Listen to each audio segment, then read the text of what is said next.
हमारा next point है lecture number 12 का एक्सटर्नल मेथड्स, यानी कौन कौन से मेथड्स जिनको यूज करते हुए हम कैंडिडेट के पूल को डेवलप कर सकते हैं। तो आप देख सकते हैं आपके स्क्रीन के ऊपर जो नंबर 1 है दैट इज एडवर्टाइजमेंट्स। जब आप कोई एडवर्टाइजमेंट देते हैं, कोई ऐड देते हैं जॉब के हवाले से कि कंपनी में या ऑर्गेनाइजेशन में जब भी कोई वैकेंसी आती है तो वो एडवर्टाइजमेंट लगाती है या एडवर्टाइजमेंट देती है। तो एडवर्टाइजमेंट का मतलब क्या है? A way of communicating the employment needs within the firm to the public through such as radio, newspapers, television and industry publications. Advertisement basically क्या चीज है? जब आप कम्युनिकेट करते हैं, इन्फॉर्म करते हैं लोगों को कि कंपनी में या ऑर्गेनाइजेशन में वैकेंसीज आई हैं या हमें लोग चाहिए काम के लिए।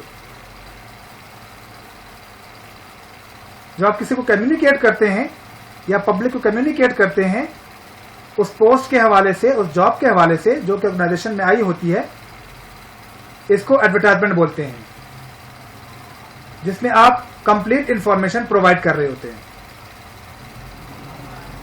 अच्छा, एडवर्टाइजमेंट जो है वो रेडियो के थ्रू भी हो सकती है, एडवर्टाइजमेंट न्यूज़पेपर के थ्रू भी हो सकती है, एडवर्टाइजमेंट टेलीविजन के थ्रू भी हो सकती है और एडवर्टाइजमेंट इंडस्ट्री पब्लिकेशंस के थ्रू भी हो सकती है।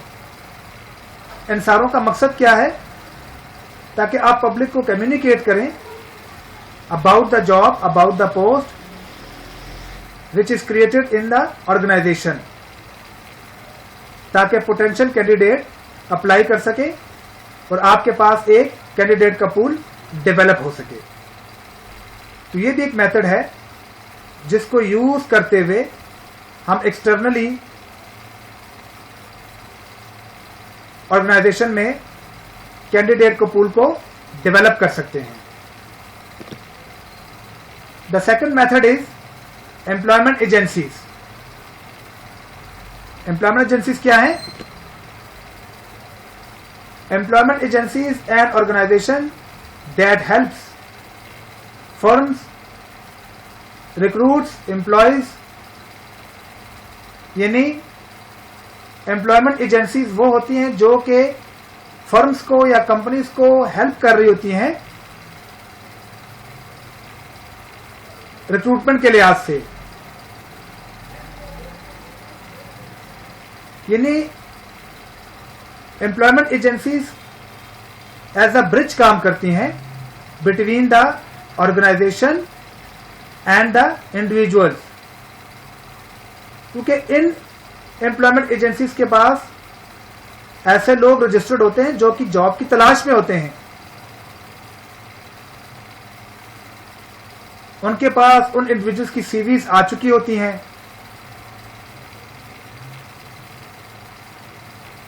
तो ऑर्गेनाइजेशन एम्प्लॉयमेंट एजेंसी से भी हेल्प ले सकती हैं जब वो अपना कैंडिडेट का पूल डेवलप करने जा रही हो, तो वो उनके पास आ सकती हैं या उनके पास आती हैं और उनको बोलती हैं कि भाई हमारे पास ये पोस्ट आई हुई है या हमारे पास ये जॉब्स आई हुई हैं और हमें कुछ लोग चाहिए। तो ऑलरेडी उनके पास एप्लीकेंट्स रजिस्टर्ड होते हैं, उनको बताते हैं हाँ जी ये एप्लीकेंट्स हैं, आप जब चाहें इनको कॉल कर लें इंटरव्यू के लिए, टेस्ट के लिए। तो ये भी एक तरीका है एप्लीकेंट का पूल को डेवलप करने का कि आप एम्प्लॉयमेंट एजेंसीज के थ्रू भी रिक्रूटमेंट्स कर सकती हैं। There are 2 types of employment agencies, public employment agencies and private employment agencies. 2 किस्म की एम्प्लॉयमेंट एजेंसीज हैं, एक पब्लिक है, दूसरी प्राइवेट है, जो कि हेल्प कर रही होती है किसी भी फर्म को, किसी भी कंपनी को ड्यूरिंग द रिक्रूटमेंट। तो इससे भी आप अपने या ऑर्गेनाइजेशन अपने कैंडिडेट के पूल को डेवलप कर सकती है। नेक्स्ट मेथड है मैनेजमेंट कंसल्टिंग फर्म्स, यानी ऐसी फर्म्स जो कि आपको मैनेजर लेवल के लोग प्रोवाइड करते हैं। उनकी स्पेशलिटी होती है, जैसे कि आप देख सकते हैं अपने स्क्रीन के ऊपर कि ये कौन से लोग होते हैं। ये हेड हंटर्स होते हैं, स्पेशलाइज्ड हाई स्केल्स जैसे senior managers, hard to fill technical specialist, यानी ये एक ऐसी ऑर्गेनाइजेशन होती है जो कि कंपनी की या किसी फर्म की मदद करती है। किस चीज में? जब उनको हाई लेवल ऑफ स्किल्स के लोग चाहिए होते हैं, जब उनको टॉप लेवल मैनेजर्स के लोग चाहिए होते हैं, और जब उनको टेक्निकल स्पेशलिस्ट चाहिए होते हैं, तो ऑर्गेनाइजेशन मैनेजमेंट कंसल्टेंट फर्म से मदद ले रही होती है, हेल्प ले रही होती है, क्योंकि इन लोगों का मेन काम यही होता है। और ये क्या करती हैं? उसके बदले में ये ऑर्गेनाइजेशन से large amount of fee charge कर रही होती है। तो जब भी किसी ऑर्गेनाइजेशन को, जब भी किसी कंपनी को हाई लेवल के लोग चाहिए होते हैं, तो उनको रिक्रूटमेंट में मदद कौन कर रहा होता है? मैनेजमेंट कंसल्टेंट फर्म्स कर रही होती हैं, और बदले में उनसे, यानी कंपनी से, ऑर्गेनाइजेशन से हैवी फीस चार्ज कर रही होती है।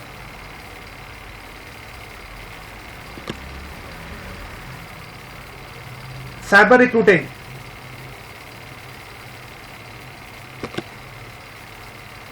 वेब बेस्ड, जैसे 80% ऑफ कंपनीज यूज इंटरनेट, उन्हें अपनी वेबसाइट बनाई होती हैं।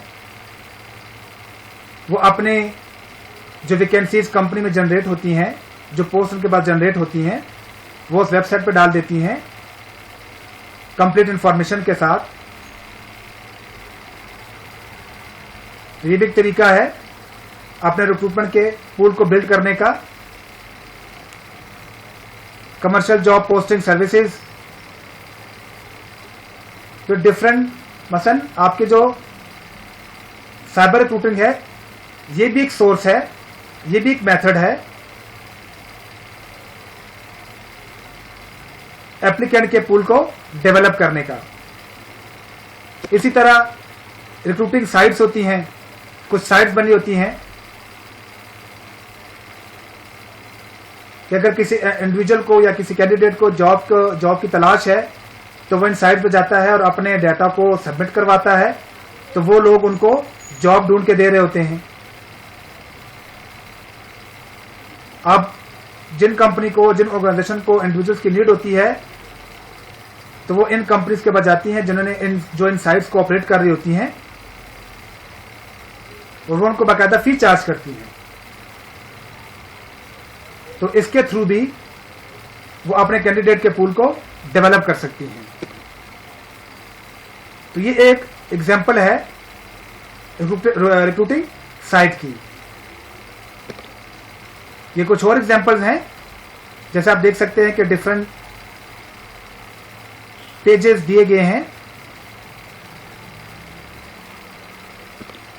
ये भी एग्जांपल्स हैं, ये भी आप देख रहे हैं कि वो वेबसाइट्स हैं जिसके थ्रू ऑर्गेनाइजेशन या जिसको यूज करते हुए ऑर्गेनाइजेशन अपने कैंडिडेट के पूल को डेवलप कर सकती है। हमारे लेक्चर नंबर 12 का जो नेक्स्ट पॉइंट है वो है रिक्रूटिंग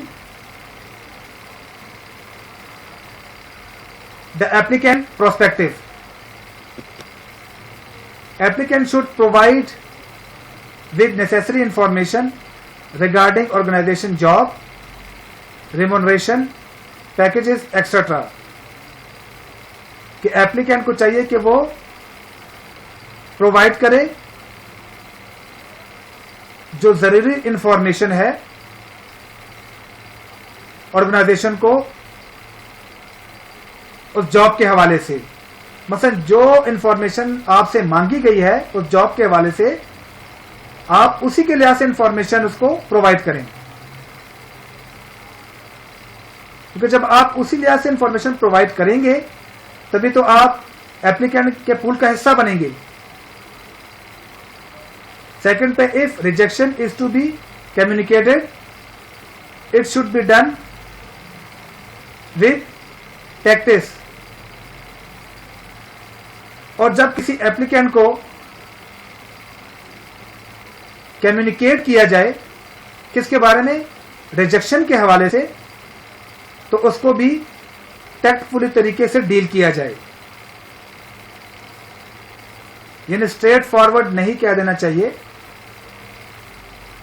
किसी टैक्ट का इस्तेमाल करते हुए आप उसको बताएं कि भी हमने आपको रिजेक्ट किया है या रिजेक्शन की वजह क्या है।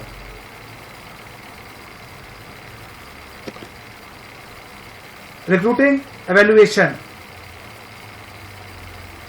रिक्रूटिंग एवेल्युएशन कि भाई हम कैसे रिक्रूटिंग को एवेल्युएट कर सकते हैं, तो आइए उसको भी देख लेते हैं। ये हमारे आज के लेक्चर का आखिरी पॉइंट है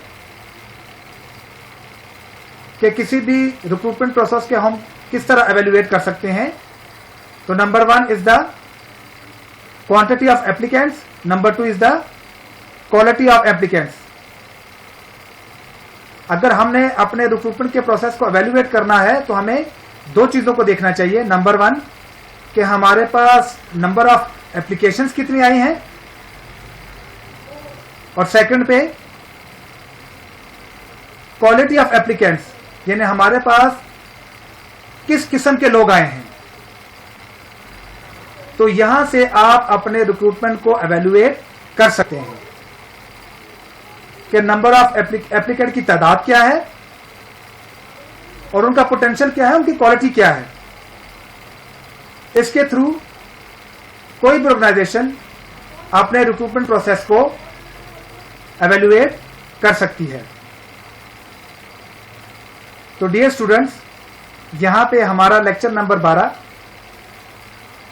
खत्म हो जाता है और मैं उम्मीद करता हूं कि आपको लेक्चर नंबर 12 के सारे पॉइंट्स समझ आ गए होंगे। बार बार चीजों को रिव्यू करें, मैं हर दफा कहता हूं, क्योंकि जितना आप चीजों को रिव्यू करेंगे उतना ही आपको वो चीजें बेहतर समझ में आना शुरू हो जाएंगी।